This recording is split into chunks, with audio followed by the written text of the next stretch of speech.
Good morning, everyone. I am Cassandra Andriano Martinez, a student nurse from Pamantasan ng Luzon, Marikina.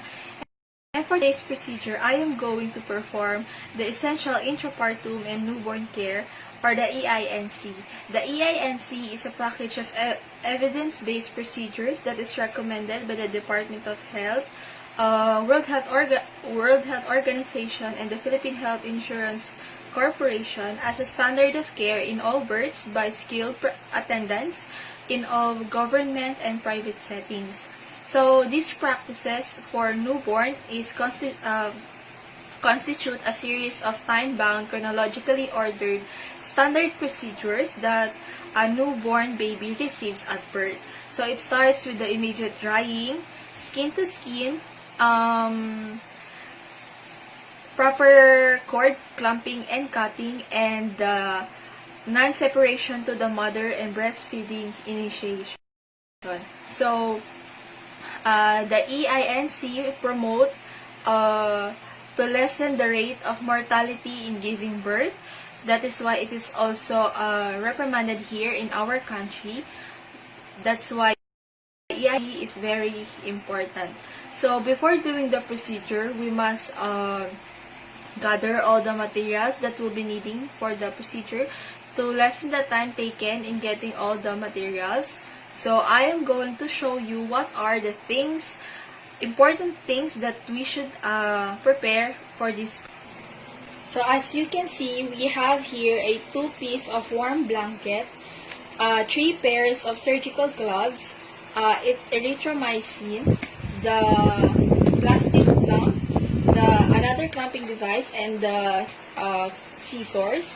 surgical scissors, and the bonnet for the baby, our hepatitis B, vitamin K, and the BCG, and syringes, the oxytocin for the mother, and the cotton for cleaning the perineal area of the mother, and container. So those are the things that we'll be needing. So we can also use a sanction for if it is necessary. So yeah, that is all the materials that we'll be needing for the procedure.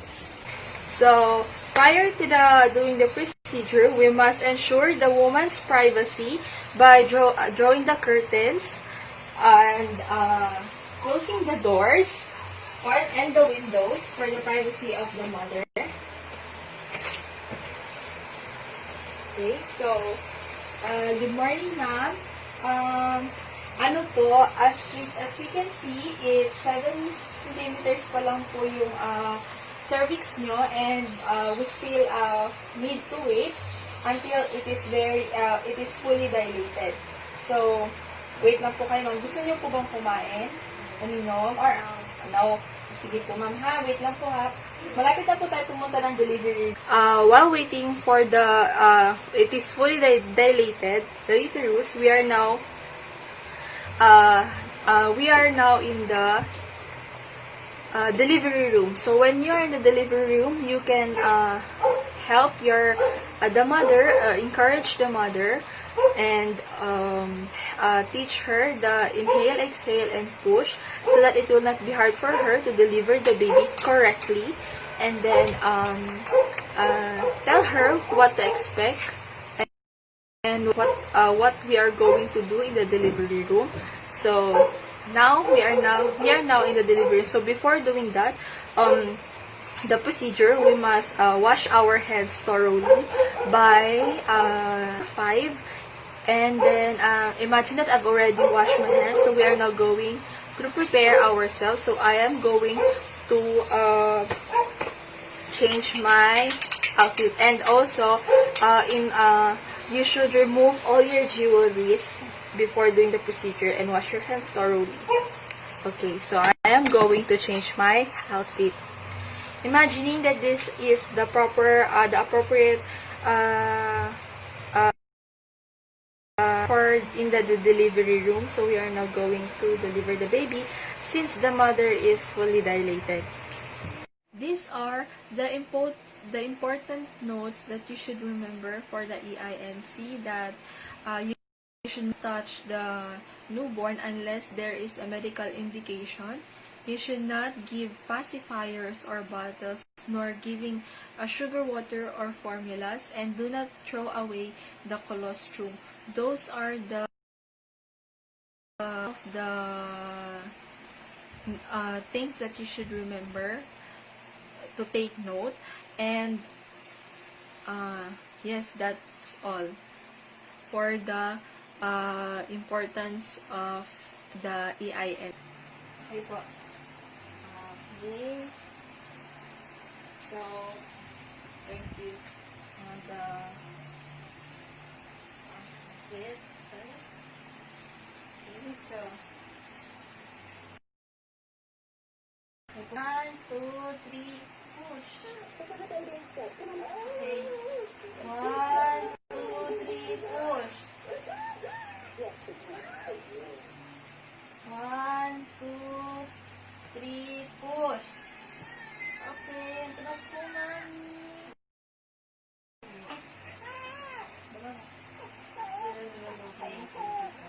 The baby is out, 2:55 p.m. and it's a boy, mommy. Okay, so for the first 3 minutes, these are the protocol to be used. So we have here the warm blanket. So for 30 seconds, we are going to wipe the baby first from the head, and then going to the trunk and up to the extremities of the baby. So prior in this wiping, you already having a rapid assessment for the baby. So and have a normal breathing, it means that there is no need for sanctioning. This also to avoid infection to the baby and stress. Next is that upon checking the stimulating the breathing of the baby, avoid wiping the vernix of the baby. Okay. And then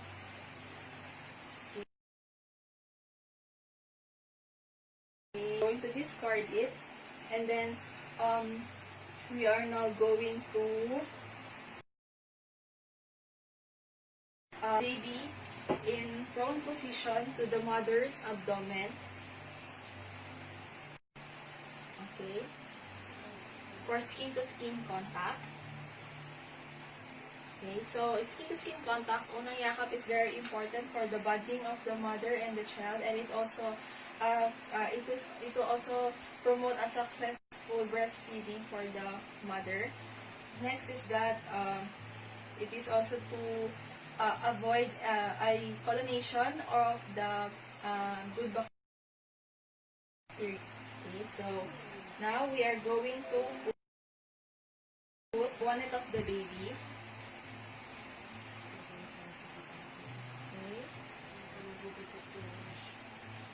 And then the next warm blanket for the baby's back. Okay. So we are going to remove the first pair of first set of our gloves. Okay. We're now going to check for the pulsations of the cord. So it is very important to not cut the cord if there is still a pulsation, to avoid anemia or the extra. So okay, so we are going to clamp about 2 centimeters from the umbilicus base.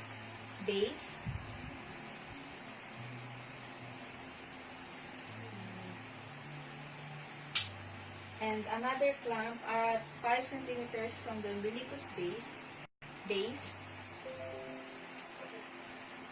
And then, upon checking that there is no pulsations anymore, we are now going to cut the cord. Okay, so next thing to remain the skin-to-skin contact. So we are now going to deliver the placenta. Okay, so checking for the placenta of the mother. Okay. So this is now the placenta, so we're going to put it in here. And then when after the mother was injected of the 10 IU to help not to bleed a lot and for firm uterus. So we are now going to check for heavy bleeding after getting the delivery of the placenta. Heavy bleeding. Okay, so the perineal area. Okay, so on doing that, we are now after that. Okay, so we are now going to inject, put the erythromycin or ointment in the eye of the baby. So it is from inner canthus to outer canthus. Okay. To avoid gonorrhea or any sexual transmission disease. Next is that we're going to inject now the hepatitis B. Okay. So, and then we are going to get vitamin K. The next is the BCG of the baby.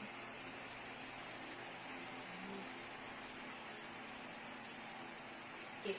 So, remain skin-to-skin contact of the baby. And then, after that, it is very important that we should not take, the baby will not before the first 6 hours because it will, so that the baby will not be suffering from hypothermia. The baby should take for about 6 hours